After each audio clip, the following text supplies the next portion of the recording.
सिंह शेखावत पहुंचे हैं। धूनी सांगलिया में बाबा वंशीदास हॉस्पिटल का शिलान्यास करने के लिए पहुंचे हुए हैं। धूनी के बाब खीवदास महाराज की बरसी पर कार्यक्रम है।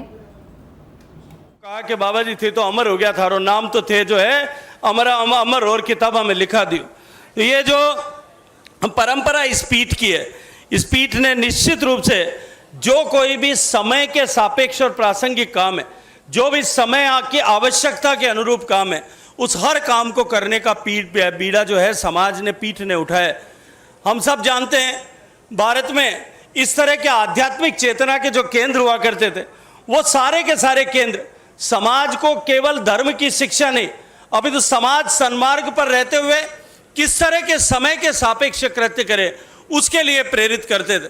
और उसी के चलते हुए हजारों सालों तक भारत की सनातन परंपरा पर अनेक तरह के आक्रमण होने के बावजूद भी आज भी वो सनातन परंपरा निरंतर प्रवाहमान है। और आज जिस तरह से सम्मानीय प्रधानमंत्री नरेंद्र मोदी जी के नेतृत्व में देश ने परिवर्तन देखा है, जिस तरह से भारत की संस्कृति का एक नया अध्याय जो लिखा जा रहा है, भारत की संस्कृति के सांस्कृतिक पुनर्जागरण के दौर से जब हमारा देश गुजर रहा है, तब निश्चित रूप से हम सब की जिम्मेदारी और अधिक बढ़ जाती है।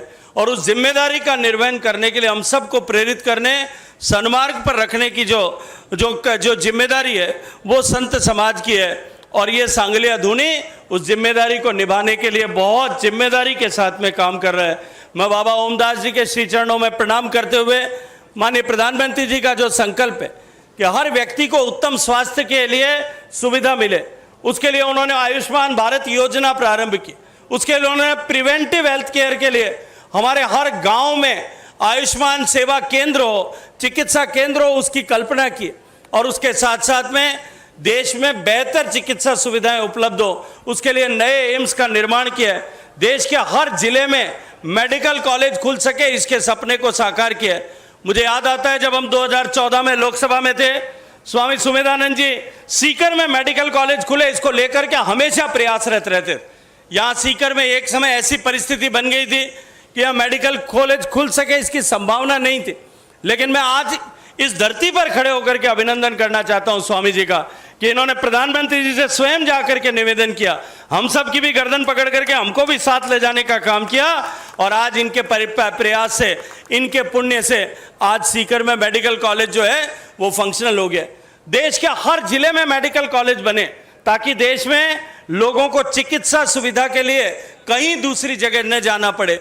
लेकिन उसके साथ साथ में प्रिवेंटिव हेल्थ केयर के लिए कि लोग बीमार न हो, उसके लिए फिट इंडिया मूवमेंट, उसके लिए योग हमारे जीवन से जुड़े, उसके लिए अंतर्राष्ट्रीय योग दिवस। और इन सब के साथ साथ में ठीक समय पर लोगों को पौष्टिक आहार मिले और साथ साथ में उनको जांच की सुविधा भी मिले। बच्चा जब जन्म लेता है तब से लेकर के हमेशा उसके स्वास्थ्य की चिंता और सुविधा सरकार संयोजित करे, इस दृष्टिकोण से सरकार काम कर रही है। ठीक उसी अनुक्रम में राजस्थान की सरकार भी माननीय भजन लाल जी के नेतृत्व में माननीय प्रधानमंत्री जी के विजन को आगे बढ़ाने के लिए शिक्षा और स्वास्थ्य, इन दोनों क्षेत्रों में राजस्थान को अग्रणी बनाने के लिए काम कर रही है।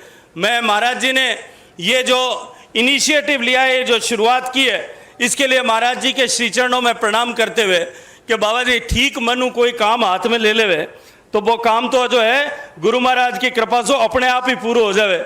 आज आप वो काम शुरू करियो है, इन पवित्र घड़ी में, इन पवित्र पुल में आज आ नींव की मुहूर्त लाग्यो है। तो मने पूरा भरोसा है कि आने वाला थोड़ा सा दिना में वो अस्पताल इन पूरा क्षेत्र का हजारों लोगों के जीवन में जो है स्वास्थ्य लाभ देवन को काम कर सी।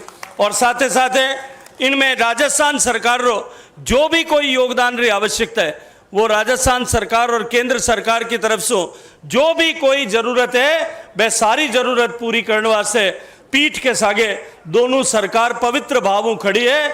इन बातों भरोसा और विश्वास दिलाता तका आप सब लोग अठे पधारिया, माने अठे आवण नो मौको दियो। और मने भी साथे साथे मारे दादो सारी इन तपोभूमि पर आ और इन दूरी का दर्शन करनो सौभाग्य प्रदान करियो। इन खातर महाराज के श्री चरणा में प्रणाम निवेदन करता तका आप सब ने खूब खूब सारी बधाई अर्ज करो, आप सब रो खूब सारो धन्यवाद भी अर्ज करो। बोलो खीवादास जी महाराज की।